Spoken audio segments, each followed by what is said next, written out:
It's Tuesday, March 5th. Amid varying news reports and claims over the airstrikes carried out by the Indian Air Force in Balakot, Pakistan, Air Chief Marshal B.S. Dhanoa on Monday, in a press conference, said the following. 1. The airstrikes hit the intended targets. 2. On being asked about the number of terrorists killed in the operation, the Air Chief said, "We cannot count how many died. It depends on how many were there when the target or targets were hit." This is in line with what was said at the Joint Defense Press Conference last week. But on Sunday, BJP President Amit Shah had claimed 250 terrorists were killed. If he planned to hit the target, we hit the target. Otherwise, why would he have responded? If he had dropped bombs in the jungle, there's no need for him to respond. Air Force is not in a position to clarify that how many people were inside it. That we don't count human casualties. We count what targets have we hit or not hit. Bomb damage assessment that is done post a mission calculates the number of the target you've been hit or you've not been able to hit. We can't count how many people have died. That depends on how many people were there. Responding to why the MiG-21 Bison was used to chase away Pakistani fighter jets during the air skirmish at the line of control, the chief said the aircraft was an upgraded version and was capable of retaliation. Why? MiG-21 Bison is in our inventory. Now. Why not use it? MiG-21 Bison is capable. It has been upgraded. It is not the old MiG-21 BIS. It's got a better weapon system. It's got better radars, better air-to-air missiles, radar warning receivers, shaft flares, whatever it takes to make it, from third generation to 3.5 generation or so. So it is an upgraded aircraft. Significantly, the air chief has said operations against Pakistan are ongoing. I will not comment on the ongoing operations because they are still ongoing. More details are awaited.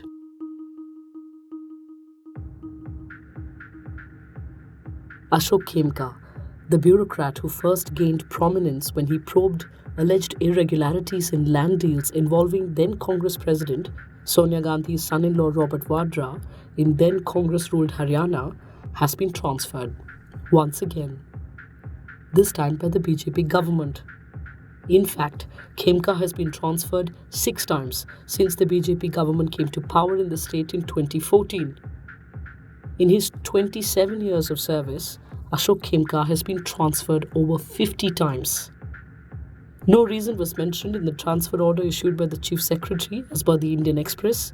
However, the newspaper reported that Khimki has been transferred after he criticized the state government for passing amendments to an act that allows constructions in the Aravalli Hills. The Haryana Assembly last Wednesday passed the amendments to the law which opened thousands of acres of land earlier protected as forest land to real estate and non-forest activity. Chief Minister M.L. Khattar had said the amendments were, quote, the need of the hour.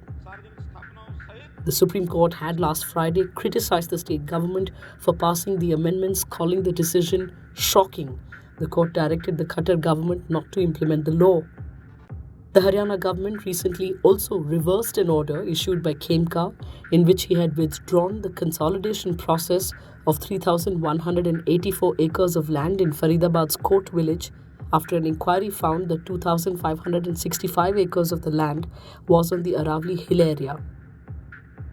Khimki had said the state government's decision would destroy the hills and forests of the Aravallis in the name of consolidation. Consolidation proceedings in the eco-fragile zone of the Aravalli will not increase agricultural productivity but fuel the greed of land sharks, he had said.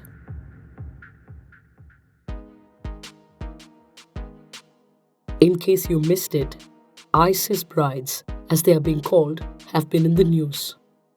2 women who left their respective countries to join the Islamic State and now want to come back have been denied citizenship by their respective countries, opening up a debate on citizenship laws and when and how they can be revoked.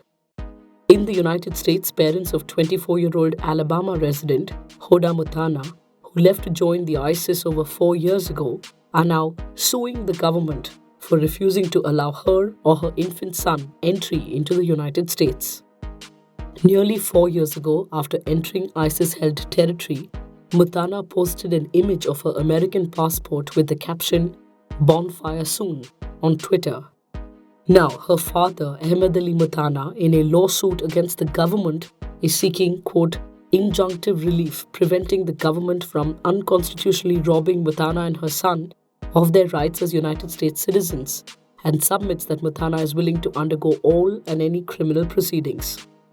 Meanwhile, across the Atlantic, Shamima Begum, who left a school in London to travel to Syria at age 15, has been denied citizenship as well. According to the UK Home Office, British citizenship can be revoked unless the individual is rendered stateless. Home Secretary Sajid Javed has said Begum has dual citizenship of the UK and Bangladesh, the latter by virtue of Bangladeshi parents, and under Bangladesh laws is automatically eligible to citizenship up to the age of 21. The family's lawyer has, however, refuted this. Now, virtually stateless with a newborn son, 19-year-old Begum is waiting for appeals to go through. Meanwhile, her husband, a Dutch national, is reportedly trying to secure a Netherlands citizenship for her and her son.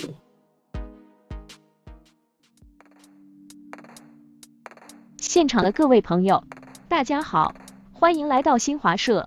This is Xin Xiaomei. She's a news anchor with China's state-run Xinhua news agency. She doesn't age, can work 365 days a year without asking for overtime, and is basically a robot. We're serious. Xin Xiaomei is the world's first female artificial intelligence news presenter, and the third from Xinhua, which developed the world's first artificial intelligence newscasters last year with the help of Chinese search engine Sogou Incorporated.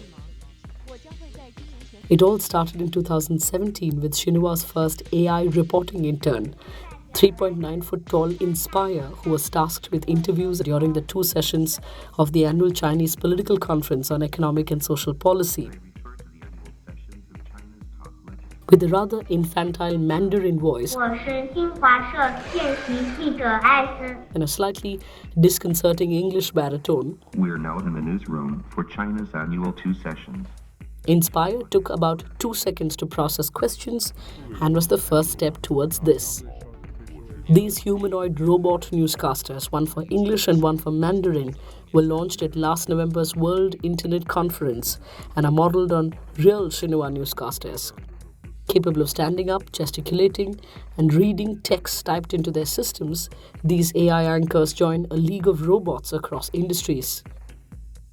While reports are rife with comments over artificial intelligence taking over news jobs, it makes sense to point out that news anchors are trusted for their years of experience, perspective, ability to probe and banter. Can machines be programmed to do that? Further, the question of news independence in an already heavily monitored Chinese media also comes up. So, is the future here? Can't say. But we'll be back tomorrow. That's Wednesday. See you.